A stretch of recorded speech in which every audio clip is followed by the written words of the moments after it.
The way the second episode lets you watch a package become more than a package, because it's not bubble wrap and an address, it's somebody's deadline, somebody's hope, somebody's apology, and that's why the stakes feel high without needing guns or gods, because you know what a late delivery can cost a person, you've lived that ache, you've measured that silence.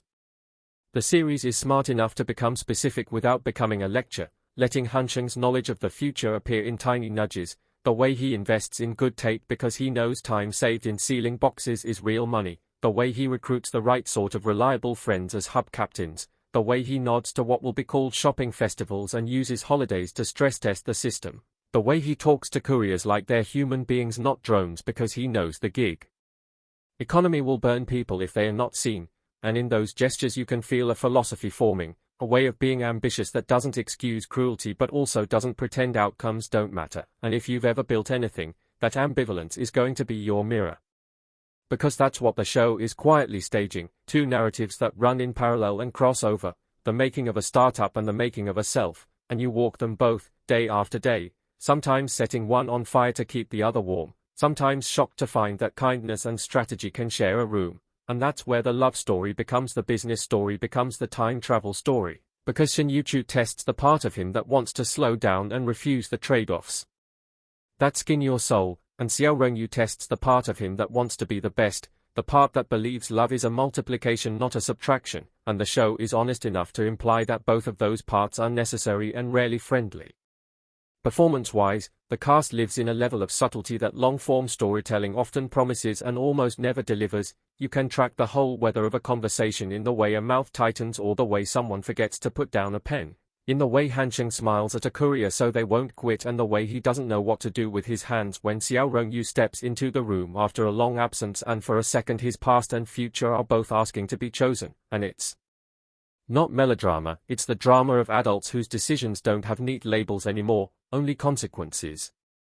Cinematically, there's a palette that does real work, not simply period yellow, like a filter you throw on after the edit to cheat, but a design that borrows from old photographs without being dead. Your eye learns to expect a certain softness in the dorm interiors, the kind you get from incandescent bulbs and thin curtains. Your ear learns to trust the way the mix will foreground little everyday sounds to make you feel on the inside of the machinery of their lives, the bike bell that rings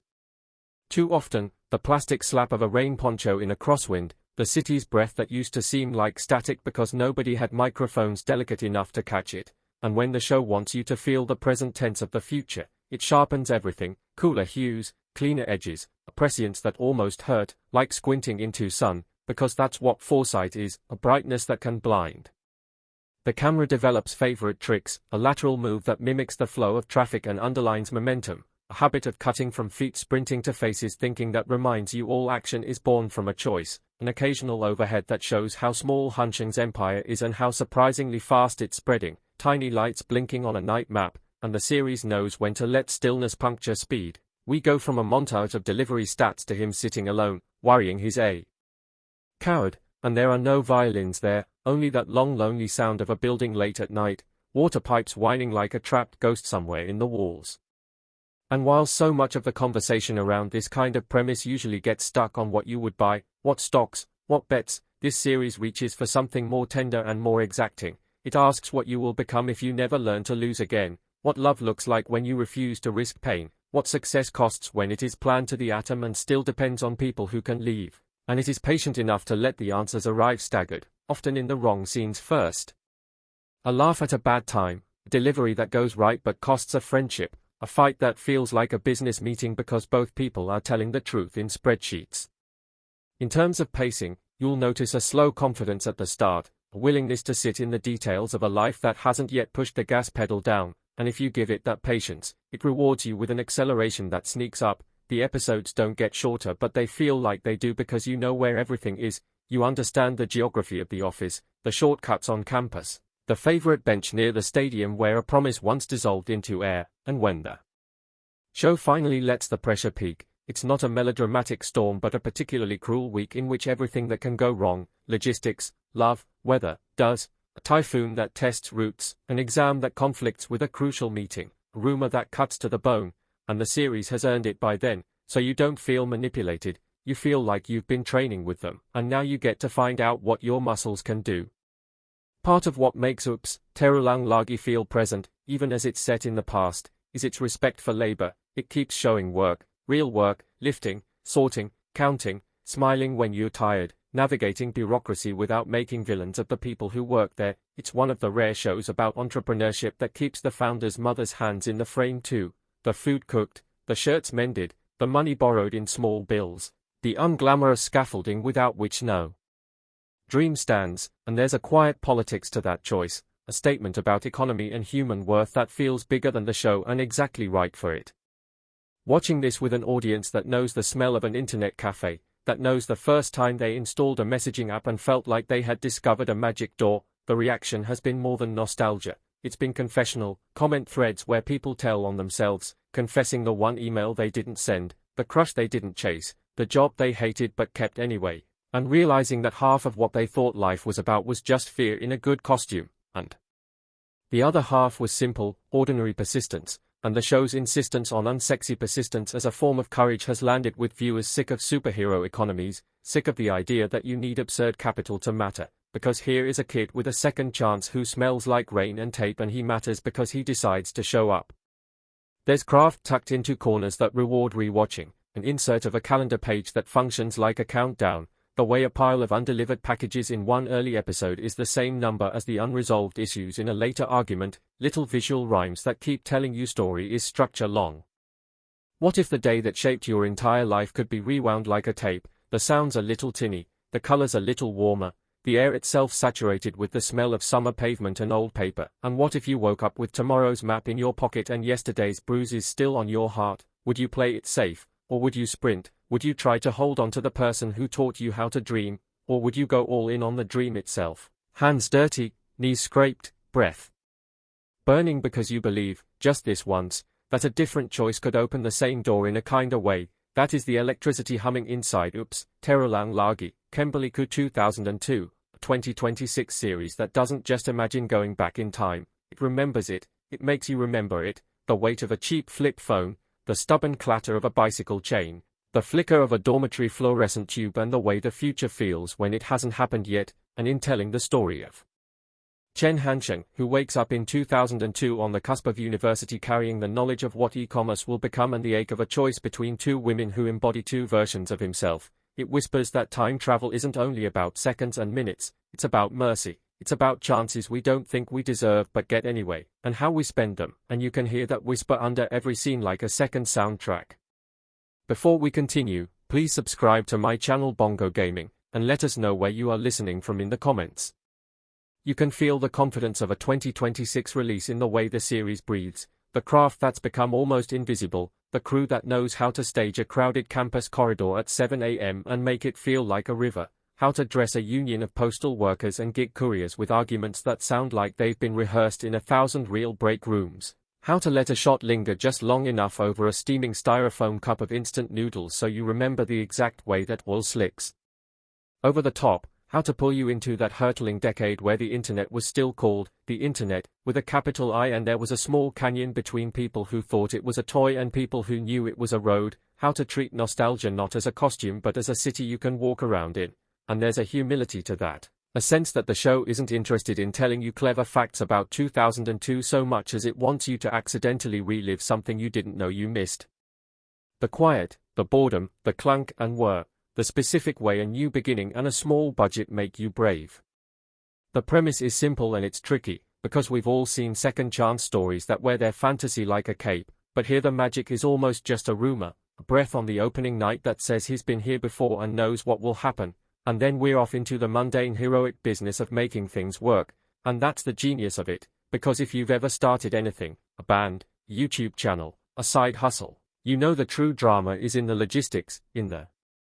100 invisible decisions you make before lunch, and Chen Hansheng's Rocket 101 looks, at first, like a delivery service with a gimmick, a campus courier that promises speed and reliability for a generation about to fall in love with ordering things online. But if you've watched the roads of Asia fill with scooters and boxes, you also know it's the infrastructure of an idea, the nervous system of an economy that doesn't know its own name yet, and here is this kid, not a superhero, not a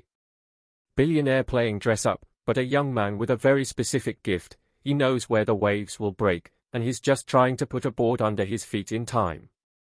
We get careful, precise glimpses into how he moves through this new old world, how he walks through the university gates with two contradictory kinds of calm, one that comes from having done this before and one that's almost terror at how easily he could mess it up, how he watches his future friends as if they are strangers on a train he used to ride and hears himself answer questions with a politeness he didn't possess the first time, how the series is honest about the temptation to cheat.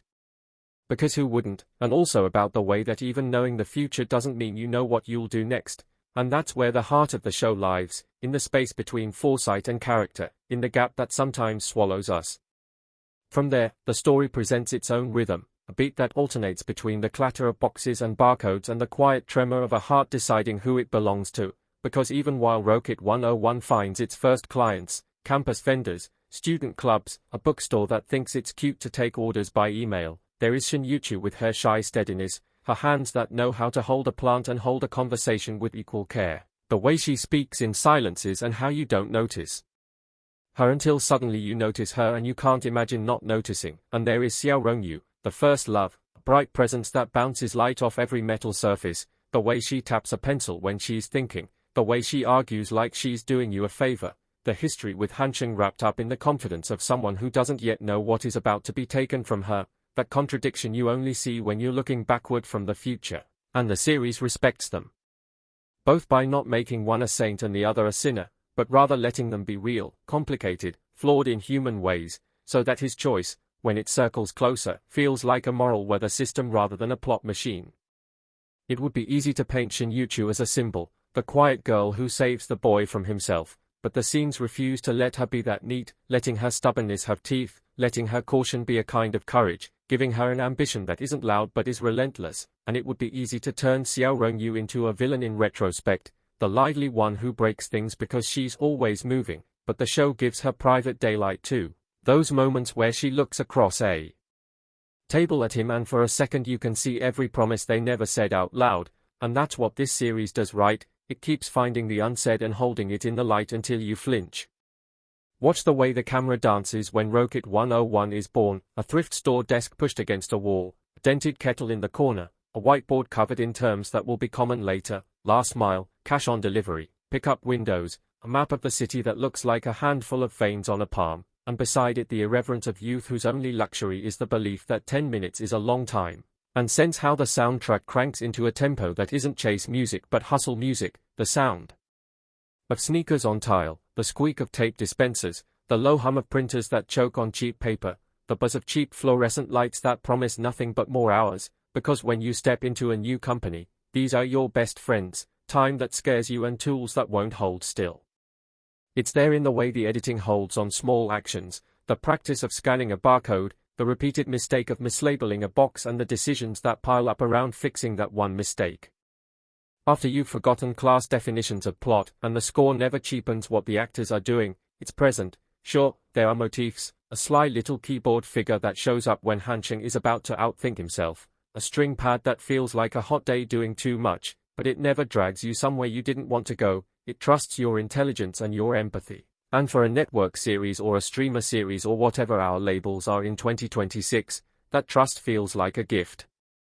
Let's talk about chemistry, because without that, this kind of love triangle is just geometry homework, and it's here, hard to fake, the kind of chemistry where silence is not an absence but a language, where a shared laugh feels like they invented it, and you can track 3 different ways of belonging whenever Hansheng stands between Shin-Yuchu and Xiao Rongyu, the way his shoulders hold themselves differently, the pace of his breathing, the rhetorical moves he uses, it's not just attraction.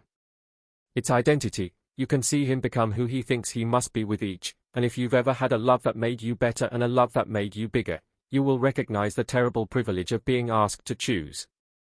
The show is judicious with spoilers, or rather with moments it knows you want to overvalue, it refuses to truck in cheap cliffhanger, preferring to end episodes at true pauses, times when your body would have fallen asleep on a bus, not at the edge of a cliff, and that restraint builds trust, so when it does bend the rules, when it ends on a phone buzzing and a name you haven't heard in 3 hours slides onto the screen, you lean forward not because you're being jerked but because you were already falling. In the background, the cultural context hums, it's not the point, it's the air, but it's present, the way 2002 was not only the cusp of e-commerce but also a hinge between generations in East Asia, between parents who survived scarcity and kids who were about to invent convenience, and the show honors both without mocking either, showing how the same value, say, thrift, could be survival in one decade and strategy in another. And that gives weight to tiny choices, the way Hansheng chooses a cheaper office chair says something about loyalty as much as it says something about cash flow. Performances from the supporting cast deserve their flowers too. The roommate who talks too loud and hides his grief in noise, the auntie at the campus post office who seems nosy until she turns out to be the person who softens the blow when systems fail, the self-taught coder who stumbles on a hack that saves a weekend and then quietly spends an entire episode wondering if he deserves to be here, the rival courier boss who isn't a villain so much as a mirror tilted at a different angle, and when the show lets them say the right thing at the right time, it doesn't feel like a speech, it feels like a person thinking out loud because nobody's giving them lines in real life. Some episodes are near perfect in their balance, particularly the mid-season story that strands Hansheng and Shen Yuchu in a stairwell during a sudden campus blackout, an excuse for a bottle episode that doubles as a thesis, two people navigating darkness with different skill sets, counting steps, narrating memories, finding the next landing by feel, a metaphor that could feel like homework but instead feels like a heartbeat, and when the lights come on, it's not a revelation, it's a reminder that sometimes you can see better when you're forced to ask more carefully what you're looking at.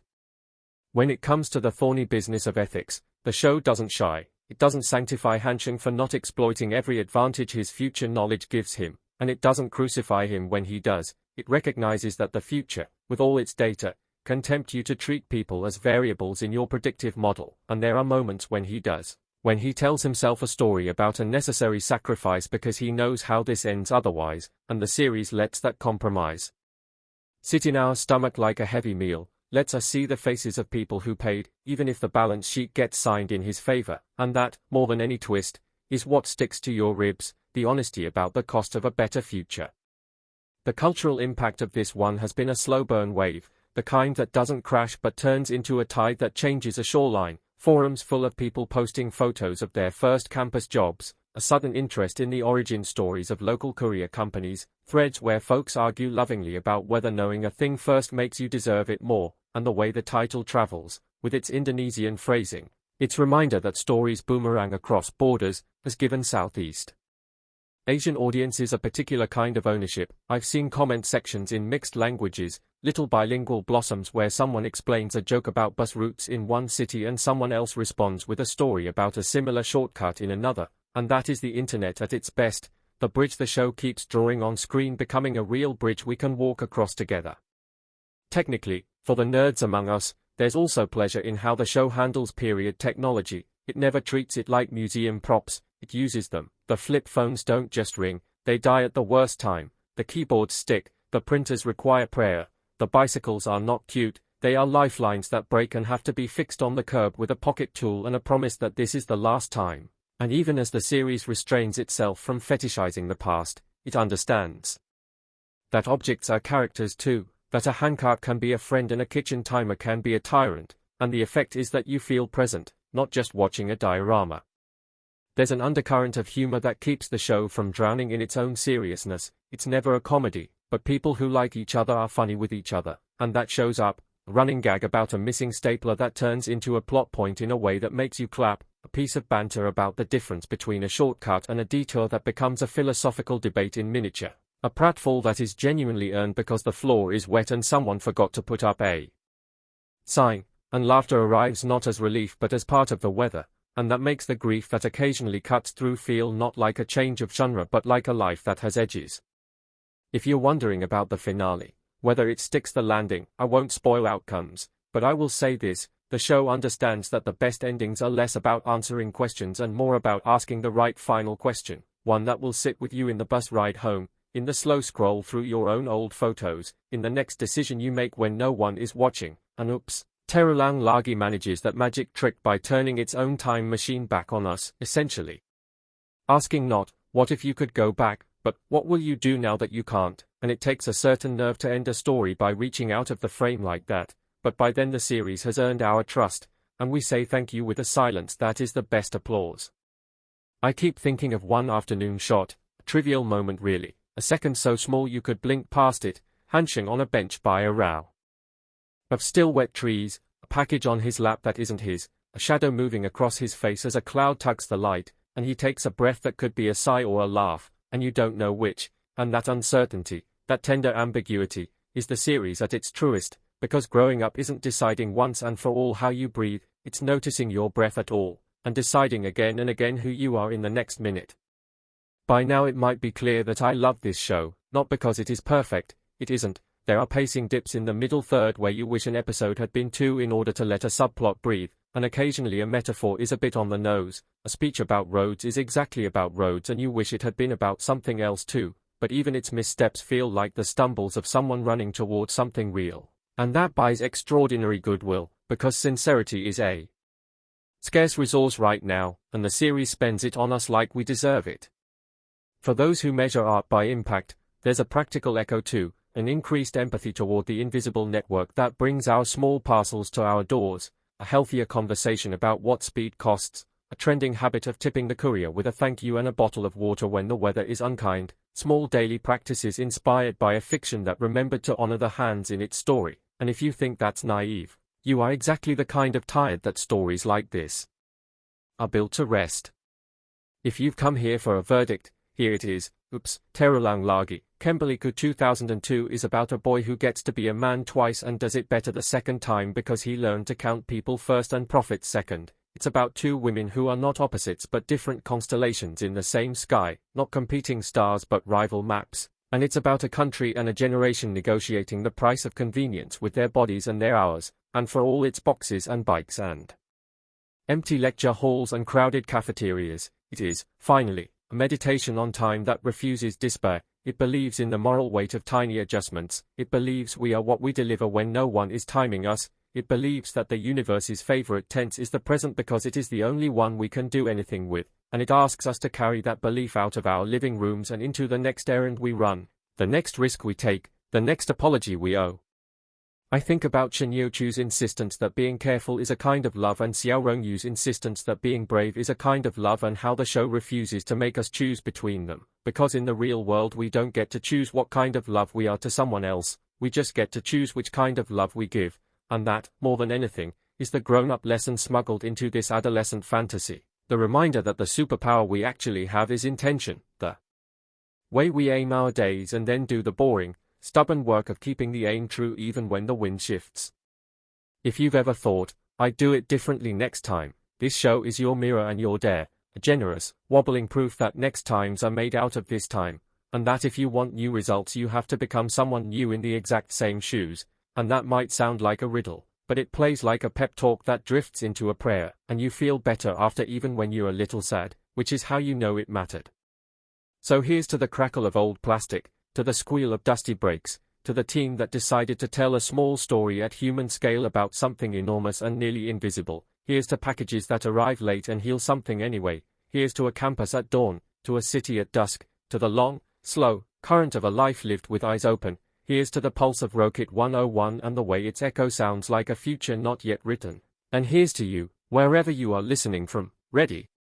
to rewind your own tape, not because you can go back, you can't, but because you can listen differently now. You can hear the beats you missed, you can pick up the rhythm and join in, which is, if we're honest, what all the best stories ask of us, not to watch, but to move. If you could close your eyes tonight and open them again in 2002, right before your whole adult life truly begins, with every success and every heartbreak and every single regret still fresh in your mind, what would you change? First, your bank account or your heart, your career or the way you treated the people who loved you, and even more terrifying, what if going back didn't magically make you wiser? What if you were still you, just with more information and the same messy soul? That's the haunting, addictive question at the center of, Oops, Terulang lagi. Kembali 2002, a 2026 drama that dresses itself up as a second-chance fantasy but slowly reveals itself as a painfully honest portrait of growing up twice. And realizing that knowledge of the future doesn't automatically mean growth, and watching it feels less like binging a show and more like sitting in a half-lit dorm room at 2 a.m., listening to a friend confess all the ways he ruined his life and all the ways he's trying not to ruin it again, even as we see him stumble into the same patterns in beautifully shot, devastatingly human detail, and right from the opening minutes, when we meet an older, exhausted Chen Hansheng in a present day that looks a lot like 2026, burned out, successful on paper, but hollowed out by compromises, only for him to snap awake, sweaty and confused, in a cramped 2002 dorm room filled with old posters, chunky desktop monitors, and Nokia ringtones. The series tells you this is not going to be a clean wish fulfillment fantasy. This is going to be messy, specific, often funny, and strangely intimate. The kind of story that sticks to you long after the credits roll, and we're going to dive deep into all of that. Into the business hustle, the nostalgia, the heartbreak, and the brutal honesty that makes Chen Hansheng such a frustrating but unforgettable protagonist, and why the quiet, steadfast Shen Yuqiu and the bright, confident first love Xiao Rongyu end up feeling less like romantic archetypes and more like two completely different futures for his soul, and for your own if you've ever had to choose between comfort and challenge, between being needed and being understood. But before we continue, please subscribe to my channel Bongo Gaming, and let us know where you are listening from in the comments, because I have a feeling this show is going to hit very differently depending on whether you actually remember 2002 or only know it from old photos and low-res videos, and that's part of the magic of this series. Its release in 2026 arrives at this strange cultural moment where early 2000s nostalgia is no longer just an aesthetic filter on social media but a tangible, lived memory for a whole generation that's now staring down middle age, wondering how it all went so fast. And, oops, Terulang lagi, Kembali 2002, leans hard into that, right from its title, which basically translates to, oops, it happened again, back to 2002, a teasing little shrug at the overused time rebirth trope that's exploded in web novels and dramas over the last decade. But underneath that slightly cheeky title, there's a surprising sincerity about the way it treats its characters and their choices, and I love that the show doesn't waste time on elaborate sci-fi explanations. There's no mystical relic, no glitch in the Matrix, no scientist in a lab coat. There is just one exhausted man who closes his eyes at the peak of his career, surrounded by glowing screens and delivery charts and financial news, burdened by a silence after a phone call he didn't make, or a voice he hasn't heard in years. And then he opens his eyes back in 2002 to the sound of a roommate snoring and someone banging on the dorm door, yelling at him to hurry up or they'll be late for the opening ceremony at university, and the panic that flashes across his face is both comic and heartbreaking, because the cinematography lingers on all the tiny details that remind him, and us, that this is really 2002, the old, creamy plastic of the computer monitor that hums instead of glows, the cheap, synthetic bedsheet patterns, the little red calendar with a date that hits him like a punch when he realizes exactly where in time he's landed, just days before he crossed paths with two women who would shape his entire existence, Shen Yuqiu and Xiao Rongyu, and just weeks before the tiny decisions that would lead him to start and then ruin so many things, including himself, and the camera glides around his stunned expression as his roommates just assume he had a weird dream or an all-nighter. That mix of confusion and recognition that's played with such control, you see this cocktail of relief, terror, hunger, and something like guilt, and that becomes the emotional DNA of the whole show. Relief at a second chance, terror of repeating mistakes, hunger to do better or at least do more, and guilt that maybe you don't deserve this reboot. And from there, the series carefully walks this tightrope between being a business drama about a logistics startup in the early days of e-commerce and being a romance about second chances in love, but the real hook is how it quietly turns into a character study where the real question isn't, can Chen Hansheng get rich faster using his future knowledge? But, can Chen Hansheng actually become a different person when he now has to look his younger self in the mirror, knowing exactly how cruel, selfish, and cowardly he's capable of being? And this is where, for me, oops, Terulang lagi, Kembali 2002, breaks away from other rebirth stories, because it doesn't sugarcoat his flaws. Right from the first episodes, he's sharp, manipulative, and almost disturbingly pragmatic, using future knowledge like a scalpel to cut through people's illusions, and yet the show never asks us to root for his schemes blindly. Instead, it invites us to keep questioning him, to keep asking whether he deserves our sympathy while simultaneously putting us in his shoes, remembering all the times we secretly wished we could go back and play life on easy mode. And the way the script lets those questions hang in the air is part of what makes this such a compelling watch.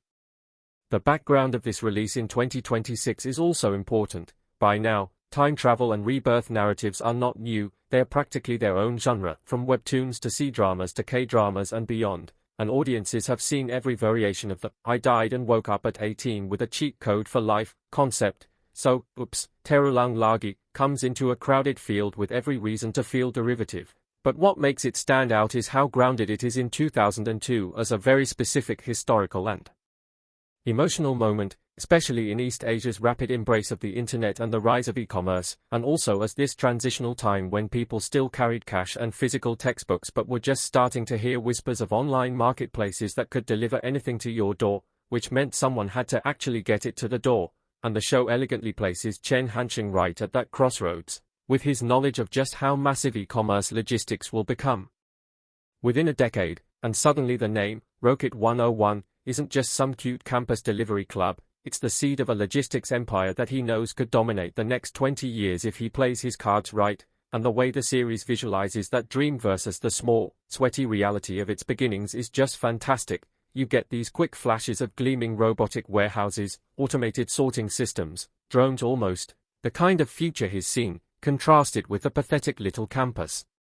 carts and rusty bicycles he and his friends are actually pushing around in the rain, fighting over a few yuan per delivery and scampering before security guards catch them for clogging up the dorm stairwells with boxes. And it's funny, it's charming, but it's also quietly epic because you understand that this is exactly what most revolutions look like at the start: clumsy, sweaty, improvised, done by kids who don't fully realize what they are building.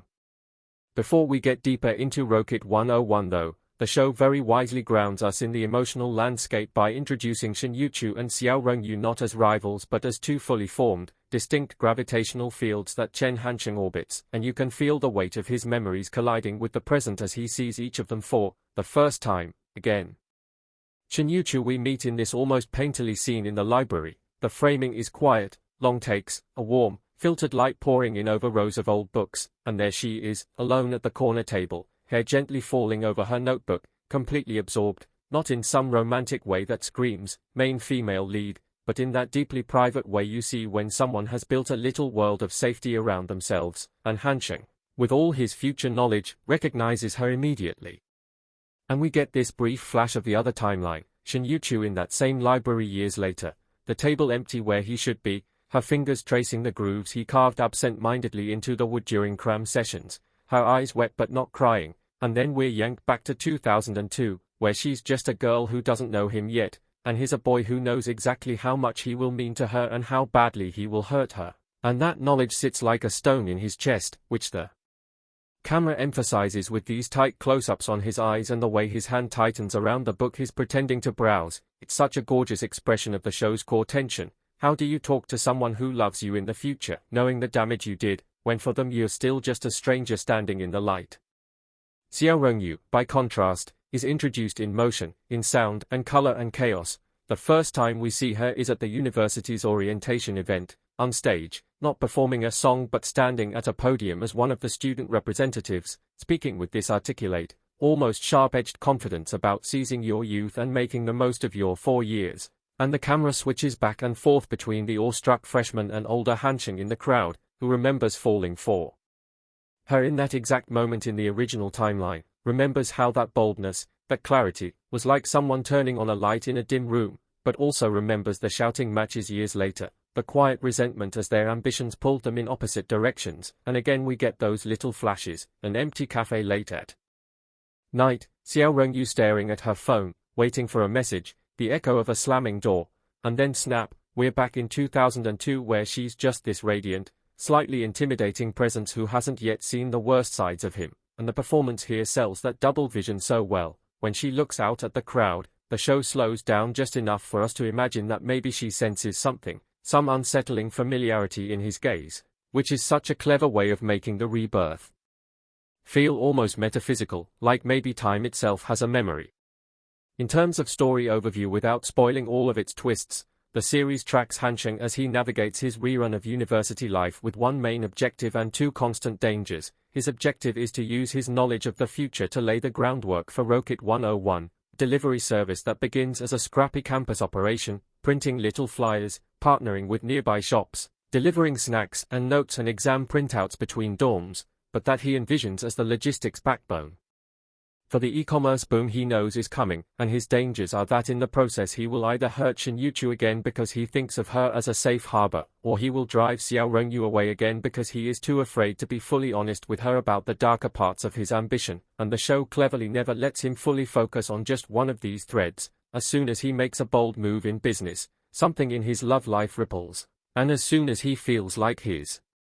stabilizing his relationships, a new business opportunity dangles in front of him, tempting him back into his more manipulative tendencies, and that constant juggling act is what keeps the pacing engaging across its long run, because we're not just watching milestones, first day of classes, first delivery, first kiss, first investor pitch, we're watching how each choice in one area of his life reverberates through the others like a domino line he's seen fall once before and is now desperately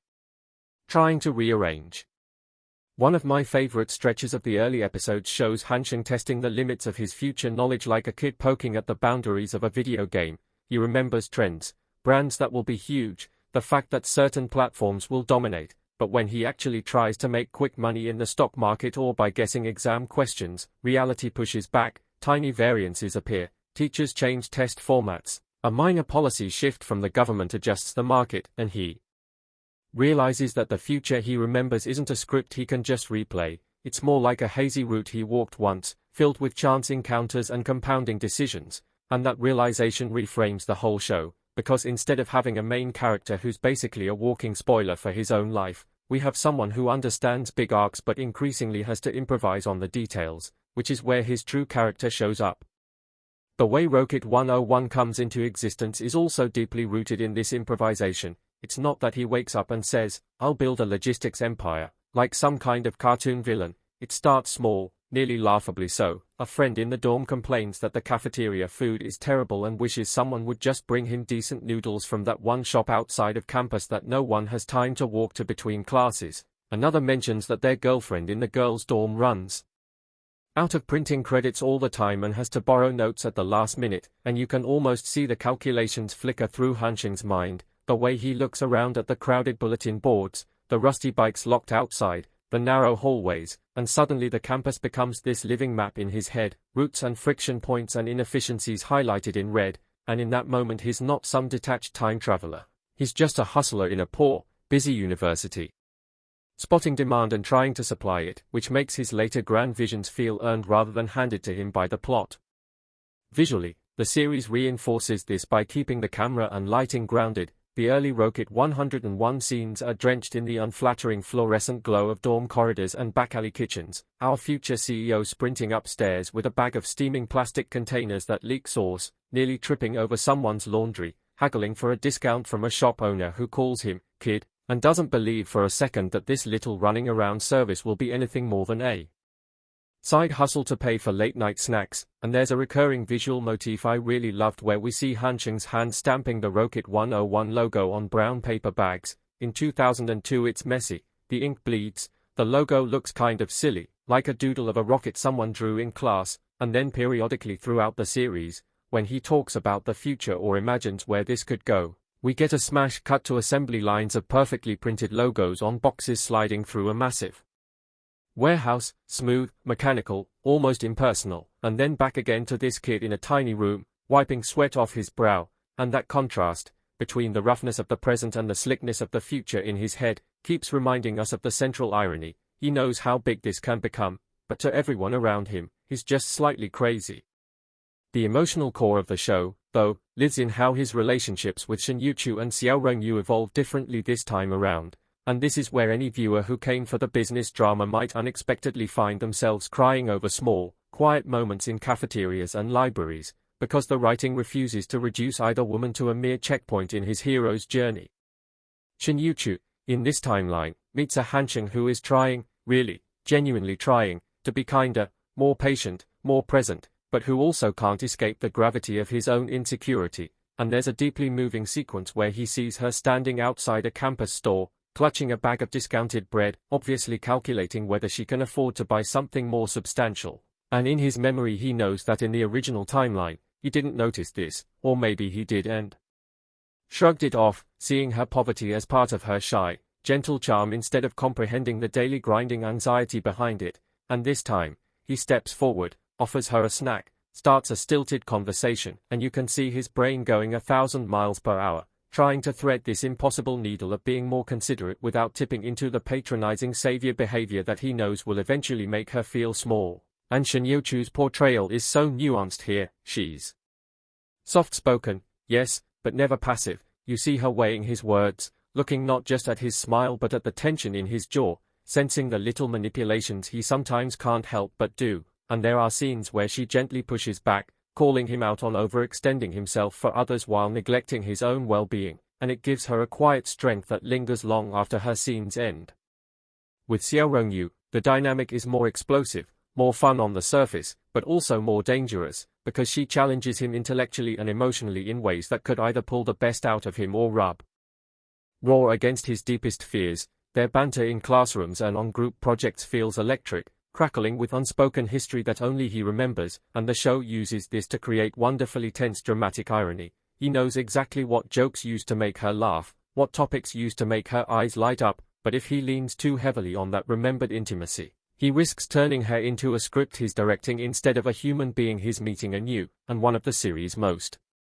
brutal truths lands in a conversation they have late one night about destiny, where she laughs at the idea of soulmates and says something like, "People don't find the one, they become the one someone else can live with," and you can see him flinch, because he remembers a future where he did not become that person for her, where he clung to his sense of superiority and used his ambition as an excuse to dodge hard emotional work, and in this life he's trying to cheat that process by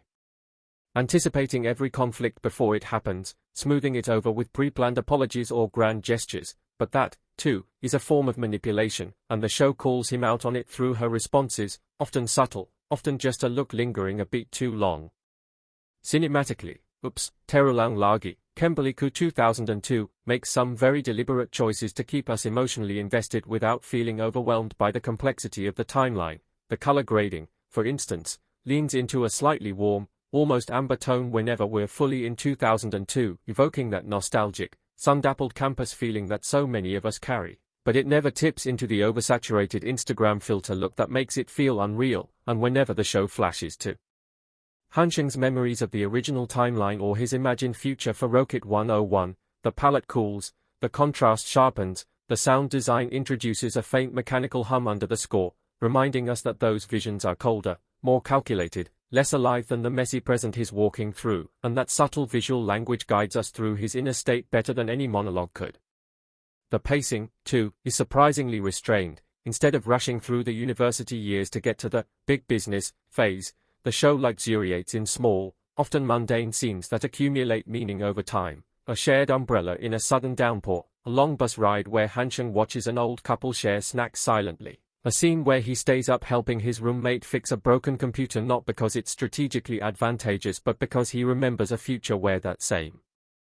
roommate drops out under financial pressure and he wants to change at least one person's fate without calculating a return on investment, and these tiny acts give him dimension, making him less of a calculated antihero and more of a work-in-progress human being, which makes it all the more painful when we see him slip, when the pressure of building Rocket 101, of staying ahead of the curve, of deserving his second chance, drives him back into patterns of lies, half-truths, and emotional avoidance that hurt Shin Yeo-chu and Xiao Rongyu in different but equally real ways.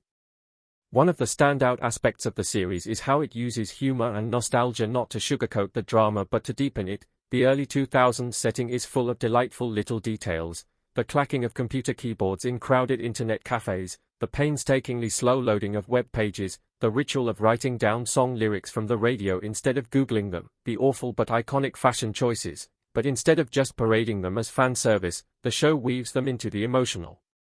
narrative. There's a running joke about Hansheng struggling to readapt to using old technology, like instinctively trying to pinch zoom a printed photo or staring blankly at a giant CRT monitor as if willing it to open multiple tabs, and his friends tease him for acting like some alien, and we laugh. But if you look closely, those scenes also carry this undercurrent of loneliness, because he's out of sync not just with the tech but with the people around him, burdened with a future only he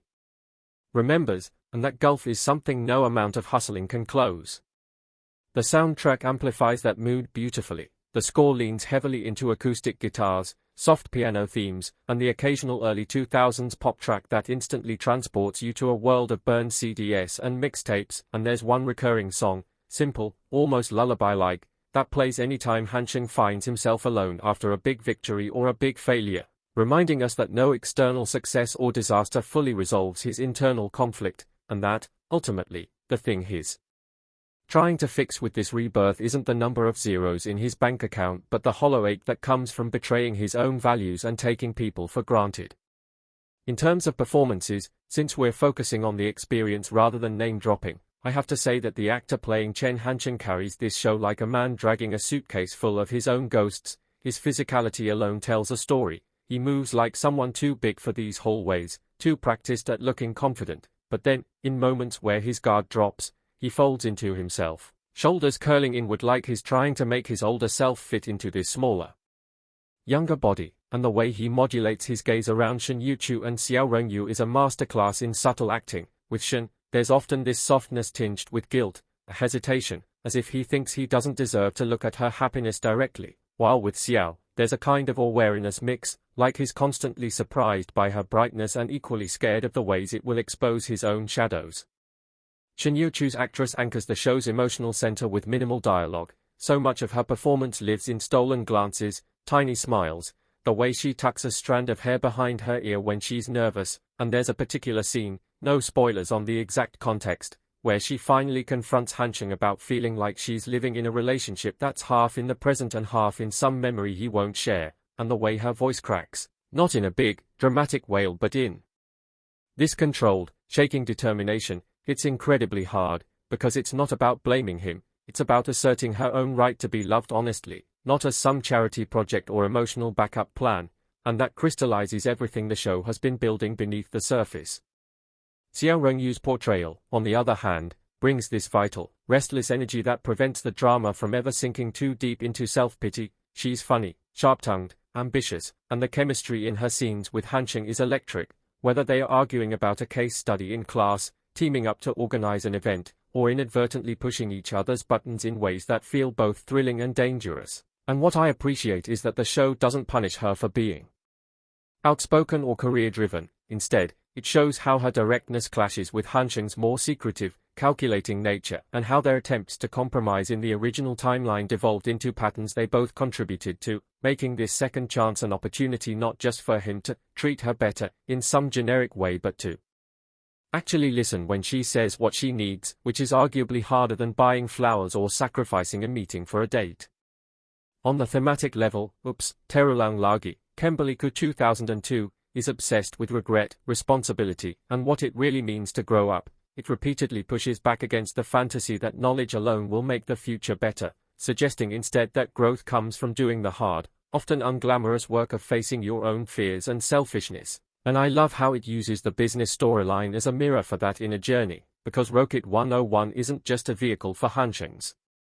financial success, it becomes this living metaphor for his attempts to connect people, to bridge distances, and yet, in the original timeline, that same empire eventually becomes a wall between him and the people he cares about, as he buries himself in logistics and numbers to avoid uncomfortable emotional truths. So in this rerun of life, every decision he makes about the company also carries emotional weight. Will he cut ethical corners for faster growth? Will he sideline friends who helped him get started because they are no longer useful? Will he once again prioritize scaling over stability in his personal life? The series also touches on class and opportunity without feeling preachy. 2002 is portrayed as this moment when a lot of kids from modest backgrounds, especially from smaller towns, are pouring into big city universities with the hope that education will be their ticket out, and the arrival of the internet and e-commerce amplifies both their dreams and their vulnerabilities. We see students getting sucked into early online scams. We see small shop owners panicking about losing customers to that digital thing, and we see Hansheng, with his unfair advantage of future hindsight, constantly tempted to exploit those gaps for quick gain, only to pull back, or not, depending on where he is in his moral journey. And watching him wrestle with those choices can be infuriating because sometimes he does the right thing for the wrong reasons, or the wrong thing with convincing justifications. And the show doesn't always reward or punish him in neat ways, which feels uncomfortably close to real life. Audience reaction to this drama, in the world of the show's release, makes total sense. People latch onto different threads depending on their age and experiences. Younger viewers talk about how fun it is to see a retro campus setting with old technology and simpler problems. Older viewers flood comment sections with long stories about their own university days, their first flip phones, the jobs they took or the dreams they abandoned. And then there's the inevitable storm of debate around the romance, Team Shin Yu-chu versus Team Xiao Rong-yu, arguments about which relationship is healthier, which version of Hansheng is more authentic, whether he's capable of truly loving anyone while he's so obsessed with fixing his future. And the show doesn't make it easy by painting one woman as clearly right for him and the other as clearly wrong. Instead, it asks a harder question: who does he become with each of them? And who does he choose to be regardless of who stands beside him? On social media, you can imagine all the memes that spring up, side-by-side comparisons of cassette players and streaming apps, screenshots of Rocket 101 scrappy early UI versus sleek modern delivery apps, people joking about how they'd use future knowledge to invest in tech stocks instead of building a company from scratch like Hansheng. And yet beneath the humor, there's this shared ache, especially from viewers who are old enough to have lived through similar tech booms, who watched friends stumble into fortunes or burn out chasing the next big thing, and they see in Hansheng a reflection of their own compromises, their own what ifs. The series also sparks conversations about emotional maturity. There are threads analyzing whether Hansheng's attempts to protect Shin Yu-chu by hiding parts of himself are actually just disguised control, or whether Xiao Rongyu's demands for emotional transparency are reasonable or unfair in the high-pressure context of startup life. And these discussions reveal how deeply the show resonates beyond its surface plot, because it's less about which girl wins, and more about whether Hansheng learns to stop seeing relationships as side quests in his main mission of life optimization. One of the most powerful stretches of episodes unfolds around the first major crisis at Rocket 101, when a combination of overexpansion, logistical bottlenecks, and a freak accident, a delivery bike collision during a storm, forces Hansheng to confront the real human costs of his hyper-aggressive growth strategy. And the way the show frames this is brilliant. Up to that point, we've been swept along in the exhilarating montage of success, packages multiplying, students cheering for quick deliveries, spreadsheets filling with promising numbers, but suddenly we're in a hospital corridor, fluorescent lights buzzing, a friend on a stretcher, a parent screaming at Hansheng, "If you hadn't pushed them so hard," and all the financial charts in his head collapse into this one raw moment of culpability, and you can almost see his older self watching from somewhere behind his eyes, remembering that in the original timeline, similar warning signs came and went without shaking him from his path, until much later when the damage was irreversible. The show doesn't overplay this. There's no melodramatic courtroom or corporate takedown scene, just a series of painful conversations and quiet choices. Will he shut down operations temporarily and lose momentum? Will he take personal responsibility and compensate people beyond what's expected? Will he actually listen to the team members who have been promising him that his pace is unsustainable? And in parallel, we see how this crisis stresses his relationships with Shin Yu-chu and Xiao Rongyu.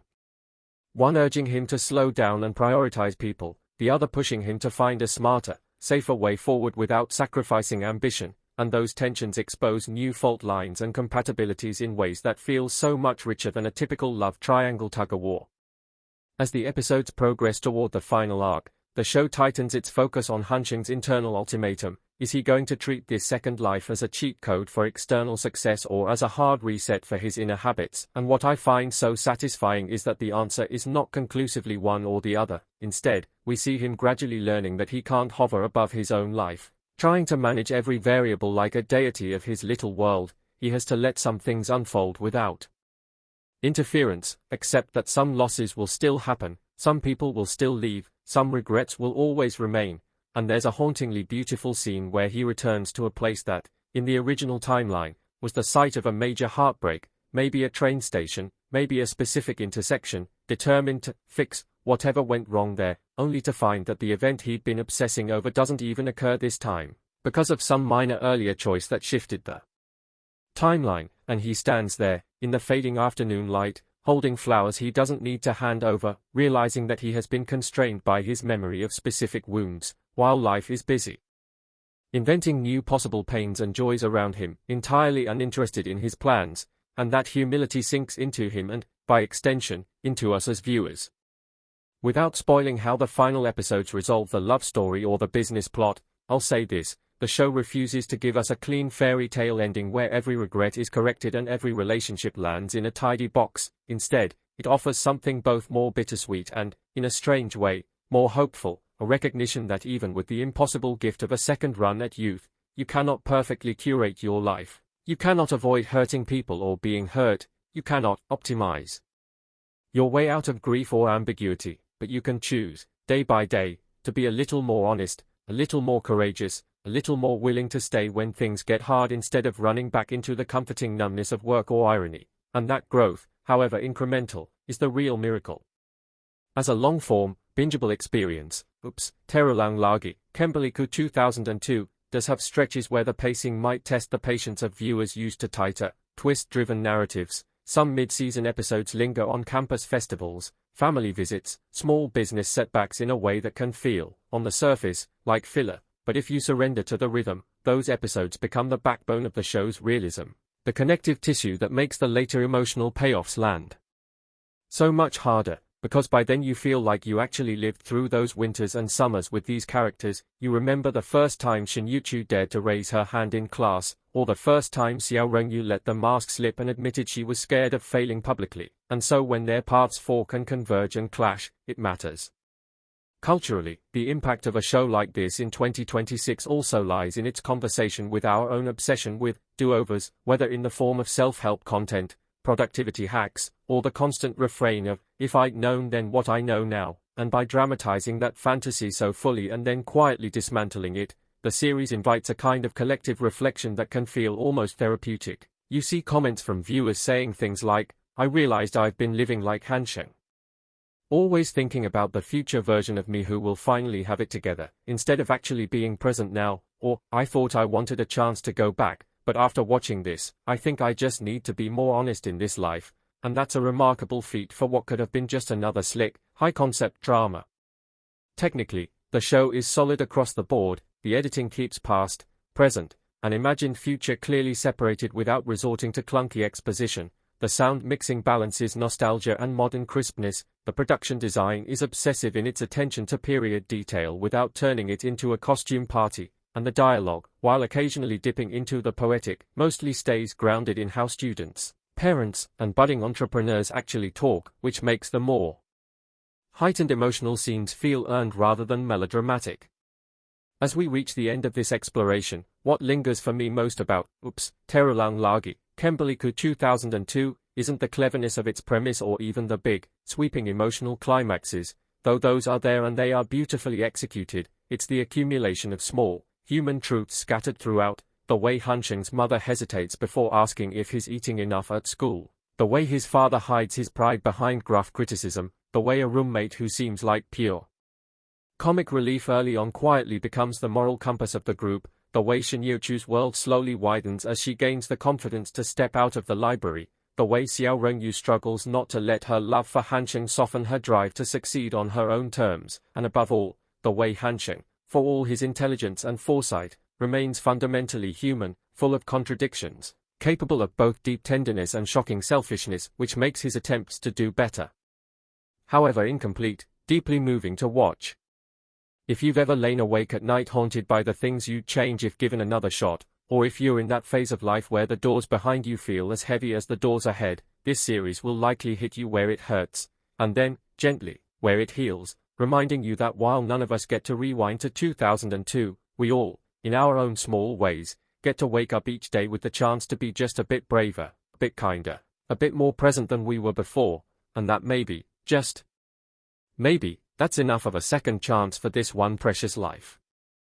And here's the other thing the series keeps doing that I can't shake even days after watching: it keeps making the mundane feel like a moral choice without sanctifying every errand into a sermon, which is to say, it finds the right grain of human contradiction and lets it sit there on screen until you feel your own heartbeat adjust, and in those moments, time travel becomes less about changing fate and more about paying attention, the vanished art of presence making a comeback disguised as a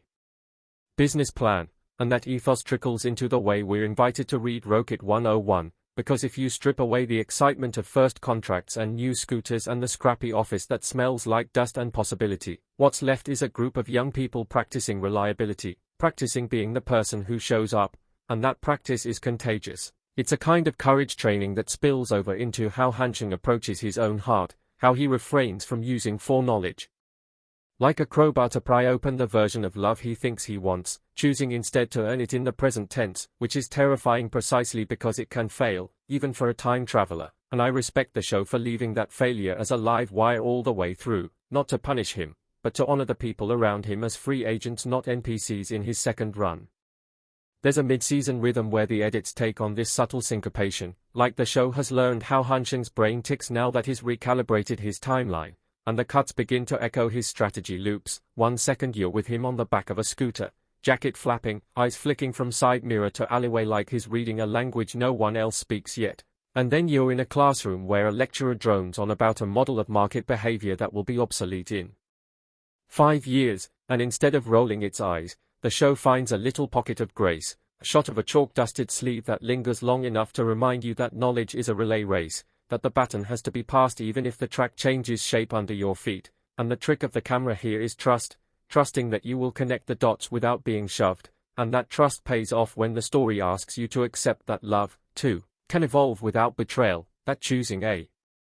different future doesn't always mean rejecting the past, sometimes it just means mourning it correctly. The episode that broke me wasn't a dramatic one per se. It was a slice-of-life hour where a rainstorm trapped deliveries in the wrong side of town and left the team inventing a chain of handoffs under awnings and over footbridges, with miscommunications multiplied by thunder, and in the middle of that logistical ballet there's a scene where Shin Yuchu, whose softness often masks a strategic vision nobody credits her for, sketches a new route on the glass door with a marker, drawing lines like she's naming a constellation that had always been there but needed a new myth, and the room goes quiet in that specific way teams do when someone saves them and makes it look like a suggestion, and it's the sort of quiet you can't fake on camera, the hush of respect mixed with relief, and you can see Hansheng register it, a flicker that says if he's a good leader he will get out of the way and let her be the map maker, and later, in a cafeteria that makes every fork scrape sound like a metaphor. He tries to say as much, tries to say I see you without turning her into a talisman, and the words don't quite land but the attempt does. And the show offers that misfire as the exact currency of intimacy, not speeches, but tries. Meanwhile, Xiao Rengyu's arc is a study in kinetic energy. She is forever moving toward the next argument, the next idea, the next injustice she won't let slide, and the series refuses to tame her, which is a kindness, because too many stories flatten women like her into lessons, and here she gets to be a weather system, all pressure and sudden light, and you will have your favorite Rengyu moment. Maybe it's the courtroom observation elective she takes on a whim where she skews a sloppy line of reasoning so elegantly that even the professor grins. Maybe it's the karaoke night where she sings off-key because volume, not pitch, is her love language. Maybe it's the night she sits on the steps outside a party she's too tired to attend and makes a list, out loud, of all the things she wishes were simpler and laughs at herself halfway through because, you know, none of this is simple and that's okay, and in those jagged edges you find the case for her. A person who will never let you stagnate, who will poke holes in your complacency and then make you soup when you get defensive about it. The fashion of the period is present without a wink. There are flared jeans and windbreakers and those ridiculously heavy laptops that look like briefcases pretending to be tech, and yet the costuming isn't trying to get you to clap for recognition, it's serving character. The way Hansheng's wardrobe tidies itself over the season as he learns to respect himself without dressing like a man he isn't yet. The way Shin Yuchu's sweaters are soft but not fragile, colors that look like they know how to last, the way Rengyu's jackets have pockets deep enough to suggest she always carries a pen because words are her weapons and she is always armed, and if you think I'm overreading clothes, the show coaches you not to, because in a world where almost nobody has the right tools yet, bodies and fabrics become the scaffolding of identity. The writing works best when it leans into subtext, and that shows up in tiny choices like the number of times this series lets a door frame hold the space between two characters who can't yet cross the threshold, or the recurring motif of screens as both portals and walls, campus BBS message boards blooming into rumor factories that have to be managed like any product pipeline, chat windows that carry confessions late into the night and then sit there, blinking, unread, like a dare, and the Ethics of this are thorny because Hansheng knows how these technologies will colonize our time and attention, and the show has the decency to make him uncomfortable about the power that gives him, to let him be complicit and also self-aware, to watch him build a life in the belly of a beast he understands a little too well, which in our era reads as honesty not cynicism. I am haunted by a quiet thread the series never makes overt, a father-son distance that neither knows how to close, the father whose hands remember a different kind of work, who measures time in harvests and argues with the prospect of a business he can't touch, who loves his boy by warning him and, when that fails, by showing up unannounced with a bag of fruit and stories he pretends are jokes, and the show's patience with that relationship is exquisite. It refuses the cheap catharsis of a sudden hug in the rain, instead offering accumulations, a repaired hinge, a return borrowed cassette, a night spent together in silence on a balcony that smells like dust and tea, and when a small, hard-won compliment lands in the second-to-last episode, you will feel like you earned it with them. In terms of craft, there's an editing choice I slipped into earlier that deserves more attention, the match cuts that turn the industrial into the intimate, a tape roll spinning into the sunrise.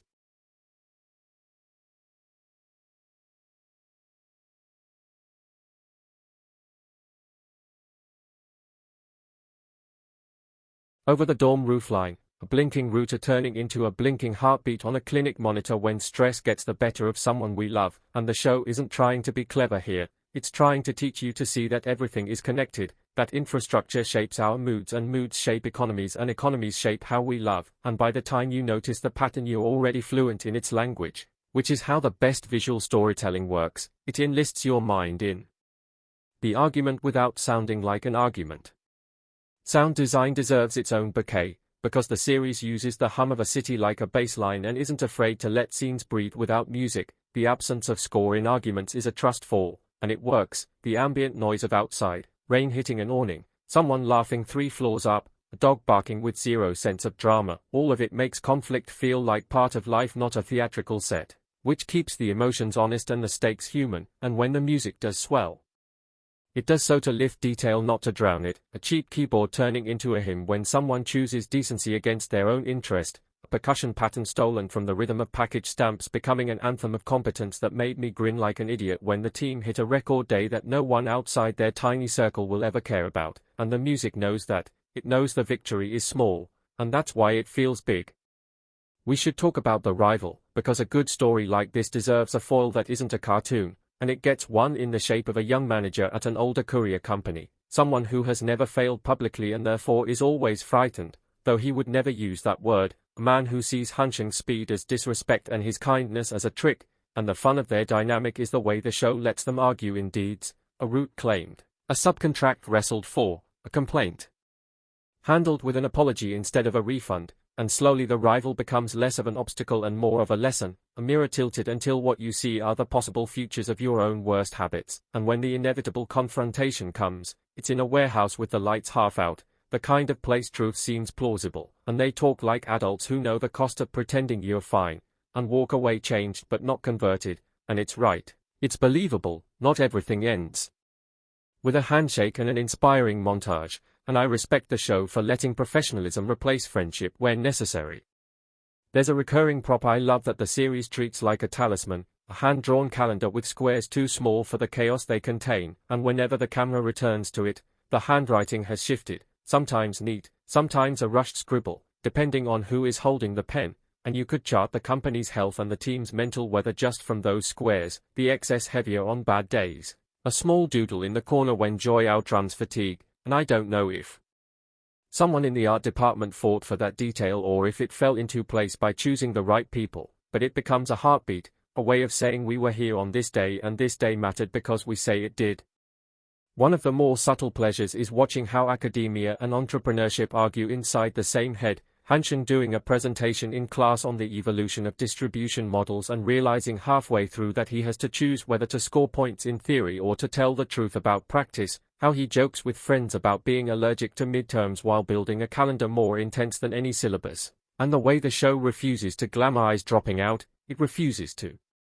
make school a joke just because he found the thing he's good at. It holds the integrity of learning like a candle in a windy alley, precious and stubborn, and that balance is rare and necessary in this genre, because too many stories romanticize reckless leaps and forget that most of us live our courage in the space between.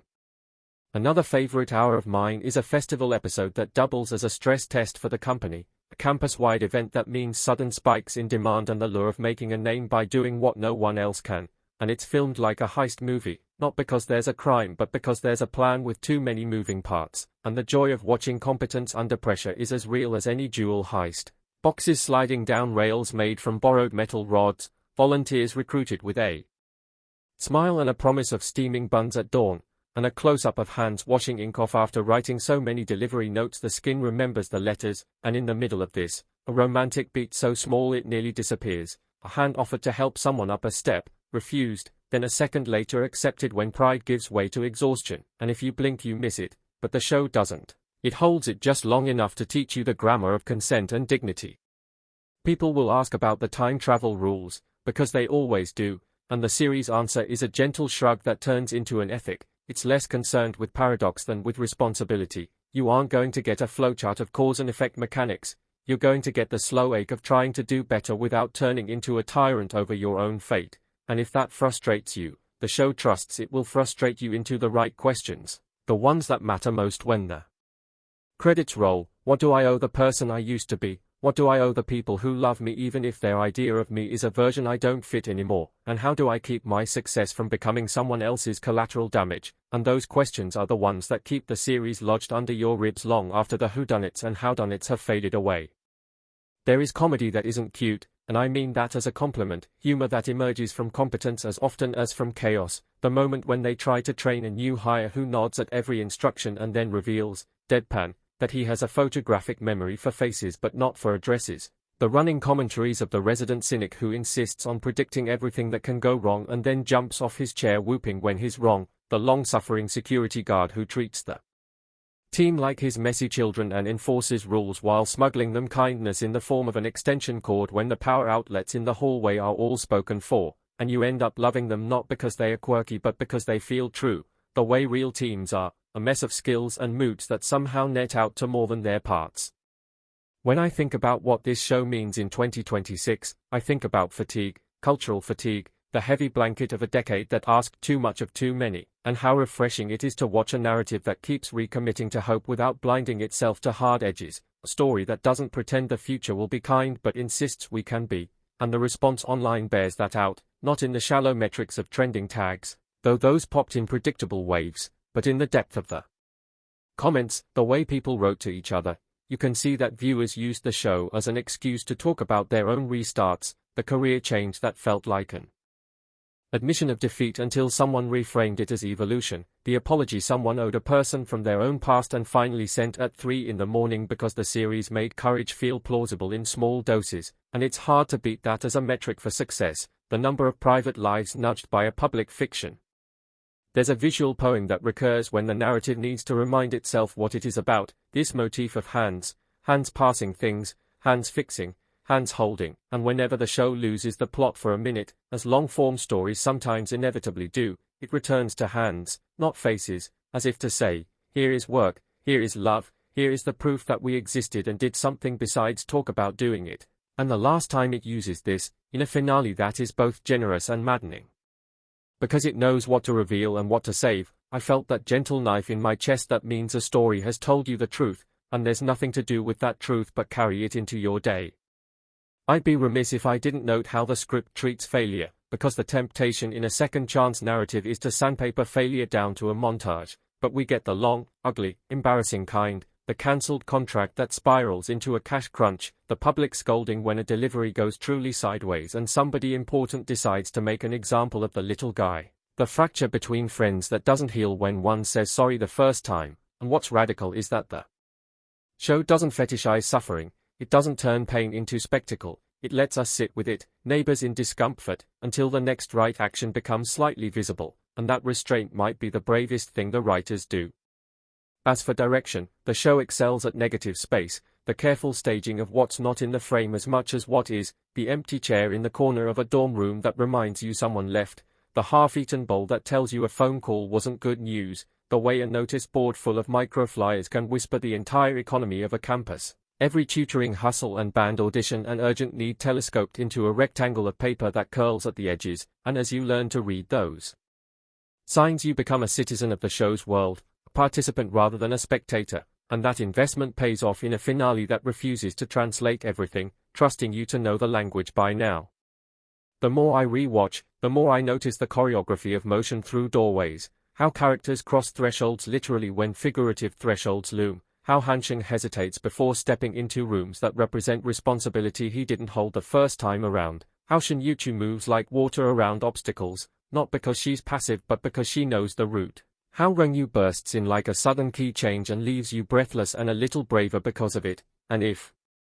you've ever studied blocking, you'll grin at how elegantly the show hides its theory in what looks like messy life. For people who come to stories for language, the dialogue offers a dry, affectionate rhythm that feels lived in, aphorisms you'll catch yourself repeating because they don't sound like quotes, they sound like a friend muttering something useful while they hand you a helmet, and the show treats multilingual reality like air, not an event, code switching happening not to show off but to be accurate to a campus and a city where people use the word that works, and for a series with a title that travels across Indonesian and Mandarin sensibilities, that porousness feels right, a small act of respect in an era that needs it. Somewhere near the end, the show does something I was waiting for but didn't realize I needed done this way. It lets Hansheng say I don't know, not as a coy manipulation but as a public admission, an untensing of the shoulders that have been carrying the future for too long, and the relief that moves through his circle in that moment is a poem, because leadership is not certainty, it is the hospitality of truth, and watching him practice it in a little office with a broken fan is a bigger thrill than any superhero confession on a skyscraper because it could be us tomorrow if we choose. If you've followed me this far, you might be wondering whether the series resolves the love triangle in a way that will satisfy everyone, and the honest answer is that it chooses integrity over consensus. It decides to be faithful to the people it invented rather than to our fantasies of them, and I can hear some folks already sharpening their arguments in the comments, which is good. That's what art that lands does. It turns audiences into a chorus of thoughtful disagreement, and from what I've seen, the discourse has been generous more often than not, people arguing from affection rather than from the desire to be right, and that generosity is culture. That's the stuff that changes how we talk to each other when the show is off. At a certain point, while watching the last 2 episodes, I realized I was no longer taking notes the way I usually do for these reviews. I was just breathing with it, letting the images and the choices do their work, and that's how I know a series has moved from good to necessary. It takes away my critics' crutches and leaves me with the one instrument that matters, my attention, and in that quiet I keep returning to a final measure. This is a show that believes ordinary people can be brave.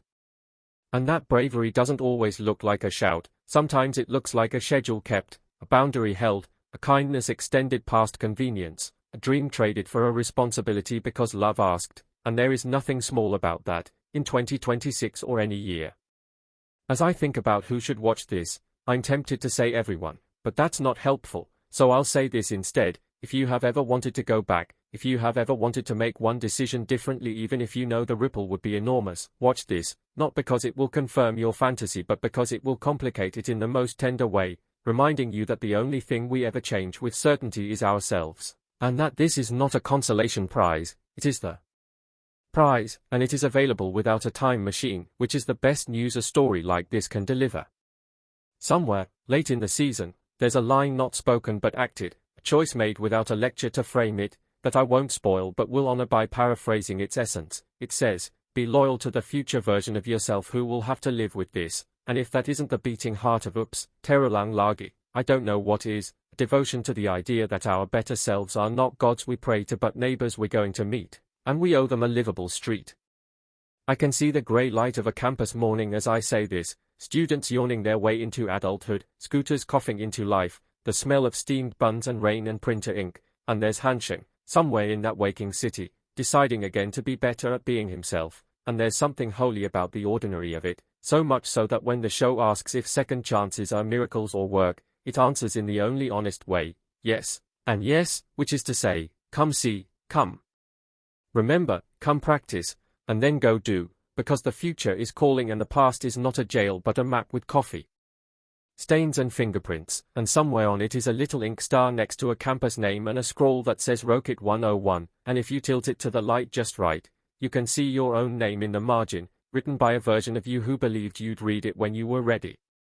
And the more I sit with this series, the more I realize that one of its quietest achievements is how it treats time itself not just as a plot device but almost as a character that has a personality, a sense of humor, even a bit of cruelty, because as Chen Hansheng stumbles his way through this reboot of 2002, time keeps reminding him that it is both generous and merciless at the same moment. Generous enough to give him another run at university, merciless in how it refuses to slow down just because he now cares more, and you really feel that in the long middle stretch of the show where the novelty of his rebirth has worn off, the campus is no longer this surreal time capsule, and the daily grind of classes, part-time work, Rocket 101 experiments, and complicated relationships begins to blur together, just like it does in real life, and that's such a smart tonal shift, because it mirrors how any big life change, whether it's moving to a new city, starting a new job, or in his case, literally waking up in a different decade, eventually settles into routine, and that's when your true habits and values really reveal themselves, when you're no longer running on adrenaline or novelty but on who you actually are when nobody's watching, and the show leans into that, showing us Hansheng not just in highlight reel moments but in all the in-between, the mornings where he hits snooze on life, the nights where he scrolls through early internet forums with a dead-eyed stare, researching logistics reports because it's easier than dealing with the emotional mess he's made that day. One of the things that really deepens the character work during this phase is the way the side characters step into the light, because while from a distance you can easily pitch this show as one guy, two great loves, one big startup, the writers are clearly not content to leave the rest of the campus as cardboard cutouts. They give his roommates, his professors, even the little shop owners around the university distinct arcs that intersect with his, and those intersections force him to confront how his choices ripple outward in ways he never fully grasped in the original timeline.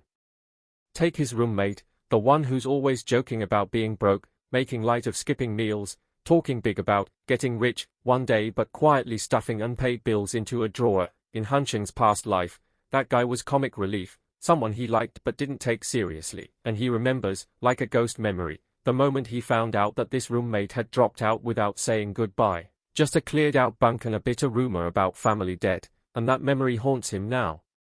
Every time the dude laughs a little too loudly about not needing breakfast, and at first, Hansheng's attempt to change that fate is clumsy, almost patronizing. He throws him a bit of Rocket 101 work, pushes extra food on him, drops hints about scholarships, all from this place of, I know better, but as their relationship deepens, the show choreographs this incredible late-night scene where they are sitting on the dorm balcony, sharing cheap beer, the city lights smeared in the distance, and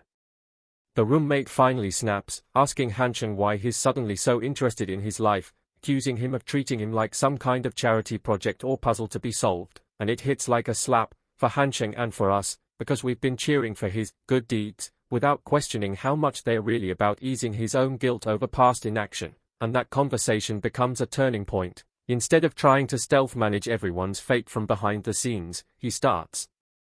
actually talking to people, sharing just enough of his own vulnerability, without spilling the science fiction truth, to build mutual trust, and through that, we see him slowly, painfully learning the skill of real friendship instead of the transactional alliances he was used to as a cutthroat CEO.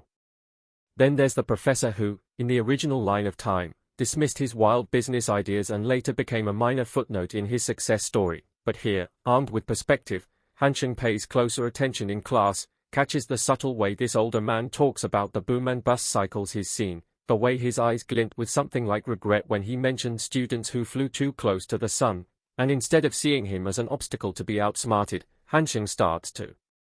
treat him as a potential mentor, someone who can help him avoid old mistakes if he's willing to shut up and listen, and that dynamic enriches the whole startup plot, because we get scenes where he presents half-baked pitches and the professor dismantles them, not from jealousy or stodginess, but from decades of hard-earned knowledge about how fast things fall apart when ethics or infrastructure are ignored, and occasionally, the professor surprises him by encouraging a risk if the reasoning is sound, creating this grounded, intergenerational tension that you rarely get in youth dramas, where adults are often reduced to caricatures. These layers echo out to the way the show handles family, too, especially Hansheng's parents, who get much more screen time in the second half than you might expect. Instead of just appearing as background voices nagging about grades or money, they're brought into his reborn life as real people carrying their own regrets, their own sense of, if only we'd done this differently. And watching Hansheng interact with them this time around is both cathartic and devastating, because he has the emotional vocabulary of a man who's already watched them age, already missed countless dinners, already heard news through a cold phone line instead of in person, and you can see that awareness bleeding into their scenes, like when his mother fusses over his laundry and he just stops, mid-protest, and lets her, because he remembers a future where he will beg for more time like this, and the camera lingers on his face, the way his eyes glisten as he pretends to be bored but can't quite hide how much he's memorizing every gesture. The show doesn't turn these interactions into grand melodrama. There's no speech about, "I came back in time, Mom," obviously, but there are small, beautifully observed moments, him volunteering to carry groceries without being asked, him actually listening when his father talks about job insecurity, him quietly funneling some of his early profits back home under the guise of scholarships or lucky breaks, because he refuses to let them shoulder the silent burdens they did before, and through that, the series expands its theme of second chances beyond just romance and career into this broader, more resonant idea: if you could relive your 20s knowing how finite your parents' presence is, how much would that change the way you show up for them, and do you need magical rebirth to start making those changes now? On the romantic front, the love triangle, if we can even call it that, evolves in ways that continually undercut cliché. Early on, you might think we're heading toward the typical structure where each woman embodies a clear-cut choice, Shin Yu-chu as the gentle, stabilizing force versus Xiao Rongyu as the fiery, ambitious partner, but the longer you watch, the more those simplistic readings fall apart, because the show carefully reveals how each of them contains multitudes that Hansheng has never fully acknowledged. Shin is not just some self-sacrificing saint, she has pride, she has boundaries, she has aspirations beyond orbiting his world. And Xiao is not some hard-edged careerist who needs to be softened by love. She is capable of immense tenderness and also of stepping away if she senses that a relationship is eroding her sense of self, and the tragedy is that in the original timeline, Hansheng's immaturity flattened both of them into the roles that suited his narrative about himself, the guy torn between pure love and big dreams, when in reality, he was using each of them at different times to avoid facing his own flaws. In this new run, the show gives him, and us, the chance to see them more clearly, to see how their reactions to his changing behavior act like emotional tests he keeps either passing or failing. Some of the most brilliantly written sequences are the quiet ones where all three of them share the same space: study groups, group dinners, campus events, because you can feel the undercurrent of tension, not in the sense of jealous glares or obvious rivalry, but in subtle exchanges, the way Shin observes Xiao's confidence with a mixture of admiration and intimidation. The way Xiao looks at Shin's calming presence and senses there's a steadiness in her that she herself doesn't always feel, and both of them, in different ways, noticing that Hansheng acts slightly differently with each of them and wondering which version is the real one. The show uses these group scenes to raise incredibly adult questions. Is it fair to expect your partner to be everything to you, safe harbor, intellectual equal, co-founder of your dreams, emotional healer? Or is part of growing up learning where to draw the line between what you seek in a relationship and what you need to cultivate within yourself? And Hansheng's slow realization that he has been outsourcing too much of his emotional work to whoever's standing closest is where his journey becomes quietly brutal, because he has to confront that his past heartbreak wasn't just tragic fate or bad timing, it was, in large part, a consequence of him not knowing who he wanted to be independent of either woman's gaze. Around this, the show continues to flesh out Rocket 101 as more than a business subplot. It practically becomes an ensemble character in its own right, with its early employees, its makeshift office in a cramped off-campus apartment, its evolving internal culture, and observing Hansheng as a young founder is like watching someone wrestle with their own reflection while trying to steer a moving vehicle, because he's constantly faced with decisions that test whether he's truly changed from the ruthless leader he remembered being at his peak. Does he pay his friends fairly, even when it slows expansion, or does he lean on their loyalty and guilt to squeeze more unpaid labor out of them? Does he write down their contributions for future equity or keep everything under his sole name, for efficiency? Does he admit when he's out of his depth and bring in outside help? Or does he double down on this belief that he alone knows the final form of Rocket 101 because he's seen the future? Some of the most excruciating moments come when we, as viewers, recognize echoes of something he mentioned in the very first episode, as older Hansheng, about a scandal or a bad decision that haunted him, and then we see the seeds of that scandal presenting themselves again in this new timeline, maybe a questionable labor practice, maybe a data privacy shortcut, and we hold our breath, watching to see if he will step around that landmine or stomp on it again, and the show masterfully uses our knowledge against us, sometimes letting him avoid the exact same mistake but stumble into a different, adjacent one, reinforcing this idea that you can't simply erase your flaws by erasing specific events. If you don't address the underlying fear or ego that caused them, they will manifest in new forms, like water finding cracks in whatever dam you build. Throughout all this, the direction maintains a cinematic language that feels almost like memory itself, slightly hazy at the edges, sharply focused on small sensory details, the clink of glass soda bottles, the rustle of paper notebooks, the hiss of a kettle in a shared dorm kitchen, and that sensory richness makes the emotional beats hit harder because they are tethered to a world that feels tactile, lived in. When Han Sheng has a major argument with Xiao Rongyu in a tiny cafe, you remember not just their words but the condensation on the window, the crumb of cake someone nervously fidgets with, the cheap plastic flowers on the table, and later, when he walks past that same cafe months after a breakup, those props are still there, unchanged, a quiet reminder that places outlive our dramas, and that the world is far less interested in our heartbreaks than we are, which is both humbling and oddly freeing.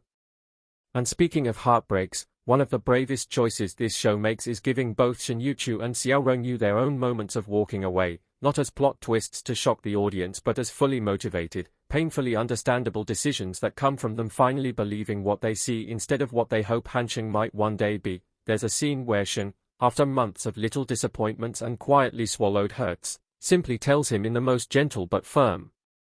tone that she needs to stop making excuses for his absences, that loving someone shouldn't feel like constantly bracing for the next letdown, and she doesn't slam doors or throw accusations, she just steps back, and the absence she leaves is deafening. And then, in a completely different emotional register, there's a scene where Xiao, having pushed him again and again to be honest about his priorities, finally realizes that he keeps promising some future state of balance that never materializes, and she chooses herself, her own timeline, her own dreams, over waiting for him to catch up, and both of these departures force Han Sheng to confront a brutal truth. Even with time on his side, he cannot keep people in his life by sheer willpower. They are not NPCs in his personal story, they have agency, they have thresholds beyond which they will no longer accept being collateral damage in his war against regret. All of this might sound heavy, and it is, emotionally, but the show is careful to never drown in its own seriousness. There's always a spritz of humor at the edges, often courtesy of the supporting cast, who are allowed to be ridiculous and excessive in the way real college friends are. There's the drama club friend who treats every argument like a rehearsal, the tech geek who speaks entirely in early internet jargon, the hall monitor who obsesses over rules but secretly loves the thrill of bending them, and these characters not only bring laughs, they also serve as mirrors for different possible futures, a future where you stay small but content, a future where you burn out chasing trends, a future where you find happiness in unexpected corners. In one particularly resonant episode, the gang time capsules a box of letters and trinkets, burying it under a tree on campus with the promise to dig it up in 10 years, and the irony is almost painful because we, and Han Sheng, know exactly where he'll be in 10 years in the original timeline, rich, exhausted, emotionally estranged from most of them, and yet the scene doesn't play as pure tragedy. It's sweet, it's hopeful, and you can see him make a silent vow to himself to show up under that tree this time, to not let success be a convenient excuse for disappearing, and whether he manages to keep that promise becomes another thread the show weaves through the later arcs. In terms of technical craft, the way the writers handle exposition about the future is particularly elegant. They resist the temptation to have Han Sheng constantly monologue about all the historical events and corporate moves he remembers, which would have turned the show into a lecture, and instead, they drip-feed his knowledge to us through offhand remarks, strategic decisions that at first seem odd but later pay off, and, occasionally, through the rare, raw instances where he confides in someone that is terrified by how fragile everything is because he's seen another version of reality where it all went wrong, not literally, but metaphorically, in a way that sounds like he's talking about the future in abstract rather than as a man out of time. This restraint keeps the show grounded, avoiding the pitfall of becoming a checklist of, look, they referenced that upcoming tech company, or, look, he predicted that economic crisis, and keeping us focused instead on the human consequences of foreknowledge, on how it feels to sit in a classroom learning about theories when you already know how the next 2 decades of history will test or confirm them, and how infuriating it can be to watch people make choices you know are unsustainable while Also recognizing that you don't have the right to bulldoze their agency just because you're from the future. It's also worth talking about the way the show treats masculinity, because one of the understated but powerful threads is watching Hancheng unlearn a version of being a man that equates stoicism and control with strength. In his original life, we're given to understand, he wore his emotional numbness like armor, priding himself on being the guy who never fell apart, never cried, always got the job done no matter the personal cost. And that persona made him impressive to some, terrifying to others, but ultimately left him isolated. And in this second chance, we see moments where his instinct is still to swallow his feelings, to brush off hurt with sarcasm, to hide panic behind bravado, and the show tracks how corrosive that is not just for his relationships but for his own mental health. There are a couple of episodes that really sit with this, showing him on the edge of burnout, snapping at friends, making impulsive decisions just to feel something, and instead of framing his eventual breakdown as a one-and-done catharsis, the series arcs it as a process. He has to learn how to apologize without turning it into a performance, how to accept comfort without seeing it as weakness, how to admit, I don't know what I'm doing, without feeling like his entire identity collapses, and watching a character who started this story with literal knowledge of the future still having to learn such basic emotional skills is oddly comforting, because it suggests that no amount of external advantage can substitute for the slow, humbling process of becoming a decent human being. If you zoom out, what Terulang lagi, Kembali 2002, does remarkably well is balance its individual emotional story with a bigger cultural one. 2002 isn't just a backdrop, it's a hinge moment in society's transition from analog to digital, and the series constantly nudges us to consider what we've lost and gained in that shift, not in a heavy-handed, technology-bad way, but through small, evocative contrasts, the time it takes to wait in line at a public phone versus the instant pings of messaging apps, the permanence of a handwritten letter versus the ephemerality of a text, the communal chaos of a university bulletin board versus the algorithmic curation of a social feed, and through Rocket 101, it asks us to remember that behind the sleek modern convenience of one-click delivery are countless small human stories, people lugging boxes on rainy nights, students skipping meals to afford a scooter, families moving across the country for a warehouse job, and that realization reframes our everyday interactions with logistics in the present day. For viewers in 2026, who might be watching this on a streaming platform with the ability to pause, rewind, speed up, essentially controlling time in miniature, the irony of watching a man given a cosmic pause and rewind on his life isn't lost, and the show plays into that metalayer in subtle ways, occasionally breaking its own rhythm to linger on a scene long past where most modern dramas would cut, almost daring us to sit with discomfort instead of skipping ahead, and I think that patience is part of why it resonates so deeply. It refuses to hurry through the very moments that most of us, in real life, rush past in our quest to get to some imagined, better later, and by doing so, it quietly argues that the richness of life is in those slow, unremarkable minutes we're usually too distracted to feel.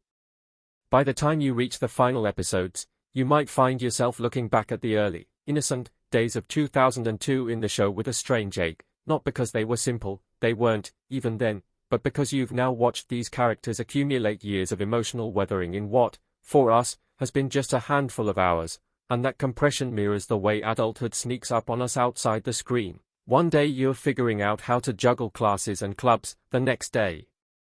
you're reading emails about performance reviews and mortgages, and somewhere in the blur you wonder if you ever truly made a conscious choice about the life you're living or if you just drifted along, and that's why the core premise of getting sent back to 2002 hits such a nerve. It surfaces that latent suspicion that maybe, given a reset, we'd suddenly become deliberate, thoughtful, brave, and the show's great, honest gift is to say, maybe, but only if you do that work consciously. Nothing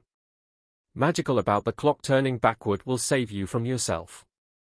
In terms of a finale, without giving away specific plot resolutions, what I can say is that the show lands its emotional plane in a way that feels earned, messy, a little open-ended, but emotionally coherent with everything that came before. It doesn't suddenly turn into a parable where good behavior is rewarded with perfect outcomes and bad behavior with perfect punishment, because that's not how life works, and more importantly, that's not what this story has been interested in from the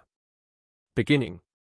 Instead, it gives us a sense that Hancheng has, in some quiet, interior way, finally accepted that he cannot micromanage everything, that some regrets will remain no matter how many do-overs he gets, and that the real measure of his second life isn't whether he avoided every past disaster but whether he showed up more fully, loved more honestly, and took responsibility sooner when he hurt people.